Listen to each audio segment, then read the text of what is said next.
Welcome to Explaining the Plays. I'm Uncorrupt, and I'm going to be breaking down this entire game, both from my side as well as my opponent's side. Looks like we're up against Priest here, and right off the bat in the mulligan, we're going to keep a K9. We really just want to curve out with Aggro Hunter. We want to be able to spend our mana, really more so on minions, especially in the early game, rather than our hero power. We're not going to keep the second K9. We'd like to be able to hit a 1-drop here, and Stag Charge is actually never a keep, so we're going to toss that back. Stag Charge actually really just... It's not great. It's 3 damage. I really don't like it in the mulligan. Peasant's a pretty good pickup for us against Priest.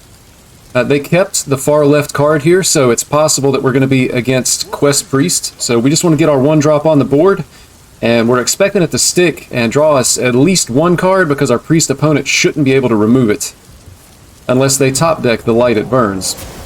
So the fact that they didn't play a quest, even though they kept that card, tells me that they are most likely going to be like a control priest, a 40-card control priest. It's going to be a very passive deck, and they're basically just going to be wanting to remove all of the minions that we put on the board.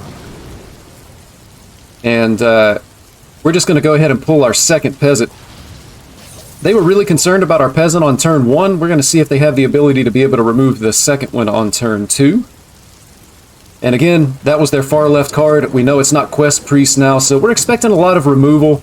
They're going to be playing a lot of the same removal cards that are going to be seen in Quest Priest. And we're just going to be looking to get as much damage as we can throughout the course of the game. And we can't necessarily play around removal, since removal is mostly what their deck is, so we're just going to be jamming our minions on the board. If you're not able to play around your opponent's removal, you just have to pretend like they don't have it. That's going to be the line of play that's going to give you the most amount of wins. You're not going to win every game, but that's what we call correct play. And playing correctly will yield more wins over a large sample size. So with the second K9, we're going to want to dredge up probably our Raj Najan, so that way we can combo it with something like an aim shot later in the game to be able to do more damage. But right now we're really just looking to spend mana. So our choices would be develop a minion, hero power, we could develop 2 minions, or we could just buff an existing minion. And I believe the option here is we're going to buff an existing minion, and I want to buff this because potentially on turn 4 they could coin out the Light Maw Netherdrake, which would be a 3 damage AoE. If they do that now, we still have 1 minion that survives that's going to get to punch him in the face next turn. If we had buffed this, we would have 2 3 health minions, and they could both potentially die to that Light Maw Netherdrake if it comes down either this turn or the next. A lot of people would probably want to buff the Peasant just because Peasant is probably the higher priority target for our opponent to remove, and if they removed it, it would still leave a 2-2. But I like this line of play just a little bit better. Again, we're thinking about what our opponent can potentially do from their side. Our minions were silenced. The Peasant no longer drawing cards, and it's going to die. Nothing we can really do about that. We want to be able to activate the Terror Coil. It would be nice to be able to get 2 of the aim shots going off here. He's going to trade for the Peasant if he doesn't have a better way to be able to remove the entire board. We're never going to make this trade. We want our damage going into our opponent's face. We don't want to waste damage trading with minions. We would let our opponent make that trade, and we're not really worried about their 1-1. So we're going to go ahead and take a dredge here. And the most valuable card, in my opinion, from this is going to be the Raj Najan. So we know 2 of our direct damage spells we're not going to have access to because they're on the bottom of the deck. And then we have a choice between Hero Power and Slither Spear. Just going to go ahead and Hero Power. And of course send the damage face again. I chose to Hero Power because it does spend our mana. It is damage into our opponent's face. And if our opponent does have, say, like the Light Maw Netherdrake, this allows us to play around it just a little bit. You can see there that it does come down, so if we had played the Slither Spear, it would have died as well. And this is a bit of an awkward turn. We definitely need to activate Twinbow Terror Coil. We only have 1 spell in hand to do that. We could just play the Raj Najan and the Aim Shot, which would then activate the Terror Coil for next turn. We could just Aim Shot and Slither Spear and save this to see if we hit some other spells to be able to make use of with it. But that does float us a mana. But if we play this out, it's basically 2 mana for 3 damage from the Aim Shot, and then it gets traded for and dies the next turn. And I think we might be able to get a little bit more than just 3 damage out of it, so we're going to make the play like this. We are floating 1 mana, that's not ideal, but I think it's the best play here. The 4/4 is going to smack in, hopefully, into the 2/3 and go down to 2 health. That'll set us up possibly for a little bit of better collateral damage later. And that just not meant to be.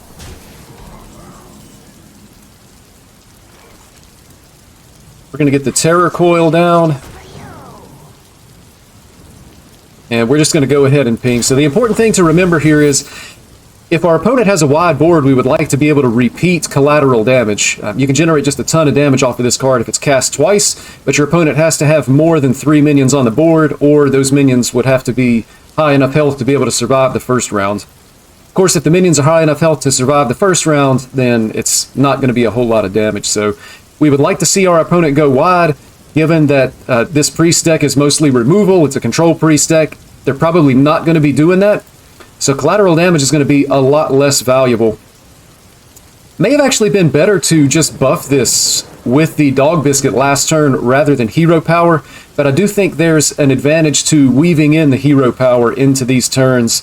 We're going to want a hero power every turn from here on out, if nothing else to negate the priest hero power so that they're not able to gain health. We want to keep their health as low as we can for the rest of the game as we search for a way to be able to find lethal with the rest of our deck.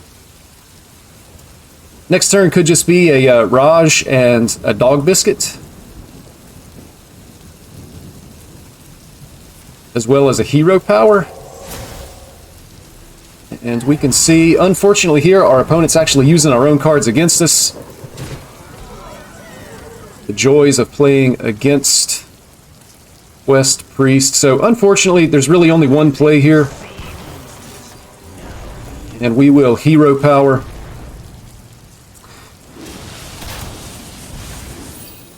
Double buff on the Raj may allow it to survive, although they do have 6 damage from the minion on board.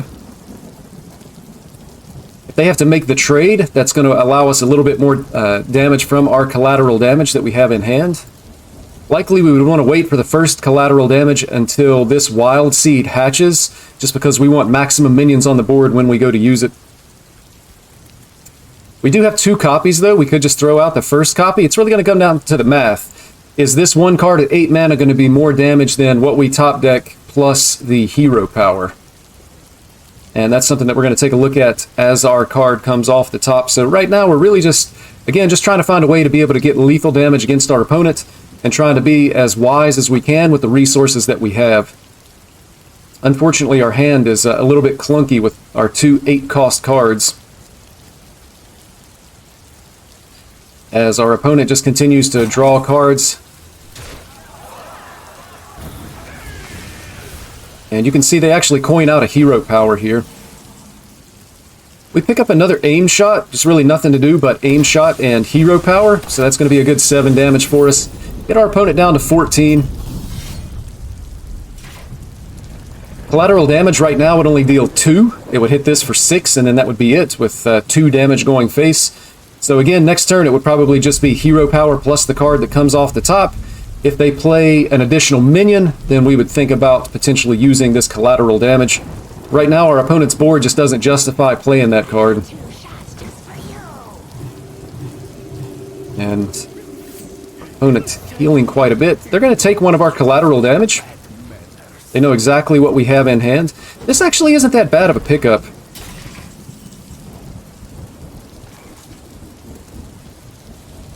And I think we play it just to remove... It's going to remove minions from the board. At this point, we don't want our opponent to be able to just continuously punch our face with these. And it's going to get us 7 damage, I believe. Yep, we see the 7 there. So next turn, again, we'll probably just be playing as many cards as we can. We have to keep in mind our opponent does have collateral damage. We don't want them to be able to kill us if we make an unwise board, knowing that they have that card in hand. Again, it's just awkward. We're going to have a hard time finding the damage to be able to win this game. Unfortunately, the Control Priest was able to not take very much damage early, and that put us behind, and they're in a good spot now to be able to win from here, I think. A lot of our power cards are gone. We're really going to need to see a stag come off of the Wild Spirits because we're going to need that weapon to be able to punch our opponent in the face a couple of times at least. Don't keep your thoughts to yourself.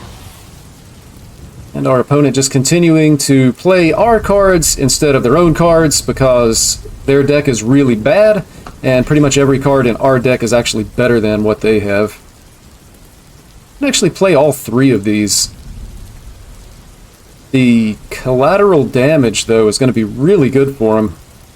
It kind of feels like we don't have a choice, though. Let's see what we get off of this first. Spells being poisonous doesn't really do anything. We may take the Dog Biscuit actually just to trade it. And then we're gonna double up on our Wild Spirits. We do hit one stag, that's good. And second stag would be nice. That'll give us 3 charges instead of 2. If we do hit that. And I think, as weird as it seems, I think we actually just take this off the board. Lateral damage could be coming down next turn anyway. That's going to remove 1 damage. Our health is actually going to be important this game, which is unusual against a Control Priest in this situation. And our opponent actually just closes out the game. That's going to end the game. We're not going to be able to beat the Blackwater Behemoth, especially with it buffed like that. They're going to heal out of range, and this is actually just going to be a concede. So unfortunately, we didn't get enough early game damage to be able to beat our opponent in this game, and we are going to gracefully bow out. Back for another game. Our opponent this time is Druid. Keeping in mind it could be a Rogue, but with this deck, Aggro Hunter, it doesn't really matter what class our opponent is. We're going to mulligan for the same things every time. We'd like to have a 1-drop and a 2-drop. If we have, say, like a Click Clocker that we know is going to survive to turn 2, then we could keep a Doggy Biscuit in that opening hand. I'm actually going to toss all of this. I don't necessarily like keeping Arelon. Arelon is probably a good keep, though. Scratch that, we're going to keep the Arelon and hope that we hit a Wild Spirits to be able to play in conjunction with it. And right off the bat, our hand looks a little bit weak in my opinion, starting this game off. It is going to be a 40 health deck. And Slither Spear, I think, is actually a stronger play than Click Clocker on turn 1. And we should be able to find out pretty quickly if this is a Rogue or if it's actually a Druid. We see it is a Druid. And with the top deck, Doggy Biscuit, we're just going to go ahead and buff our Slither Spear. That's going to give us a nice, chunky little minion in the early game to be able to deal damage. Also, they're going to need more than just the Dozing Kelp Keeper to be able to kill it. As long as we can play a spell each turn and maintain that 4 attack, then we will be able to, it's going to kill it when they crash it into this. Also, playing a spell is going to buff the damage on this, so in thinking like that, we could go Barb Net, which gives us 2 extra damage off of this, but I think we just want a Stag Shot. We're going to go ahead and get our Wild Seed on the board and starting to work its way towards hatching. And we actually hit a good one. I like seeing the Stag. We're going to need the weapon, and we've got it nice and early in the game, so we should have time to be able to get the weapon and use both charges. And our opponent with a very quick and strong Guff, although Guff not as strong as it used to be. And with the Wild Spirits top deck, we just want to go ahead and play Wild Spirits, I think. Other option would be to coin Arelon with Wild Spirits next turn. And I think that's actually significantly stronger than just Wild Spirits this turn. So we're going to coin out the Arelon. And then we're going to expect our opponent's probably going to be able to clear everything that we have on the board here. If they have like a Scale of Onyxia, they'll be able to clear the existing minions. This is going to pop. But then next turn, that's going to make space for us to be able to play the Wild Spirits, which is going to cause all of this to hatch sooner. It's going to give us an immediate weapon. And our 2/5 is also going to hatch. And surprisingly enough, our opponent actually doesn't have Scale of Onyxia, which seems a little bit unusual and unfortunate. So we're going to want to trade this first before we play the Wild Spirits. Make sure that we have room on our board for the 2 minions that are created by the Wild Spirits. And it also has the added advantage of being able to activate our Twin Bow Terror Coil now. So we're going to trade into this first. And I like that trade because it sets us up for a nice little Barb Net. We have an additional 3-1, but we're not going to trade with this 3-1. We can remove both of these with the Barb Net. And we're actually going to play both of our Barb Nets and take the damage on our Vicious Slither Spear before it might potentially die here. So we're going to Barb Net, and we're going to remove the 2 minions. And then we're going to Barb Net our opponent's face. And then we're going to send all of our damage into our opponent's face. So pretty strong turn for us there. That's a lot of damage. We have a lot of stats on the board. We have an active Terror Coil.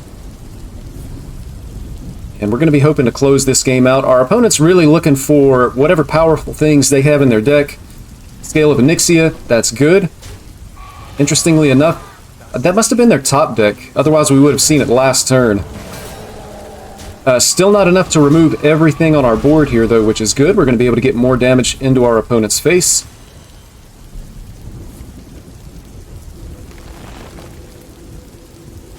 And that's still going to leave us 3 on the board. We're still going to have 8 damage. But a pretty strong turn from our opponent. They finally found some of their removal, but they're low on cards, which is good news for us. Makes it less likely that they have something good. Our other 2 Wild Seeds are hatching now. And we're just going to get down the Terror Coil, and we're going to Hero Power, and then send all of our damage face. So I want to save the Raj Najan. If we top deck a spell, that spell will cast twice, and we can get extra damage from the Raj. At this point, something like a top deck Quick Shot or a top deck Aim Shot, possibly even the other Stag Charge, could just prove to be lethal, as our opponent is just digging for more cards. Unfortunately, they've run out of cards this game. Likely looking for... It's pretty good, an 8-8?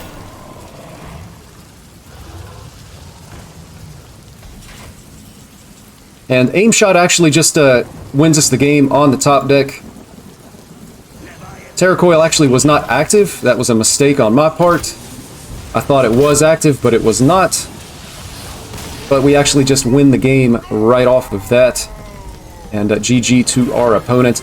That's going to do it for the video. Thank you for watching, explaining the plays. I'm Uncorrupt. Good luck out on the ladder.